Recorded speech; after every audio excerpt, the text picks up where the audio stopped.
కడప బరిలో మరి ఎమ్మెల్యేగా ఎవరు కంటెస్ట్ చేయొచ్చు పులివెందులకి? పులివెందులకు దాదాపుగా 2-3 పేర్లు వినిపిస్తున్నటువంటి పరిస్థితి కనిపిస్తోంది సార్. ఒకటి, బలమైన అభ్యర్థిని నిలపాలన్నటువంటి ఆలోచనతో గతంలో వైఎస్ కుటుంబం పైన పలుమార్లు పోటీ చేసినటువంటి సతీష్ రెడ్డితో కూడా కొంత మంతనాలు జరుగుతున్నాయంటున్నారు. ఇప్పుడున్నటువంటి పరిస్థితుల్లో సునీతమ్మ కడప పార్లమెంట్ కు పోటీ చేస్తే సునీతమ్మ భర్త అన్న అంటే మేనమామ నర్రెడ్డి శివప్రకాష్ రెడ్డిని పులివెందుల అసెంబ్లీకి బరిలోకి నింపితే ఎలా ఉంటారన్నటువంటి ఆలోచనలు కూడా చేస్తా ఉన్నారు. ఎందుకంటే రాజశేఖర్ రెడ్డి రాజకీయాలలో ఉన్నప్పటి నుంచి ఆనాటి నుంచి శివప్రకాష్ రెడ్డి పులివెందుల నియోజకవర్గంలో 2-3 మండలాలను శాసించే పరిస్థితిలో ఉండేవాడు.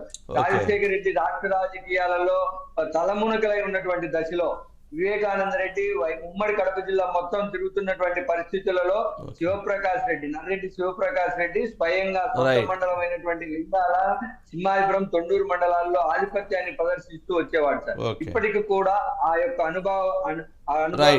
అతనికి సంబంధించిన రిలేషన్స్ ఉన్నాయి సార్. ఓకే, అంటే ఇప్పుడు మరి బీటెక్ లో ఉన్నాడు కదా, బీటెక్ రవి కూడా ఆప్షనల్ గానే ఉండొచ్చు సార్. వీళ్ళు పోటీ చేసేటటువంటి అవకాశాలను బట్టి బీటెక్ రవిని కూడా అంటే బలమైన అభ్యర్థులు కావాలనుకున్నప్పుడు బీటెక్ రవి కన్నా శివప్రకాష్ రెడ్డి, సునీత ఫ్యామిలీ కొంత బలమైనటువంటి అవకాశం కనిపిస్తుంది కదా సార్.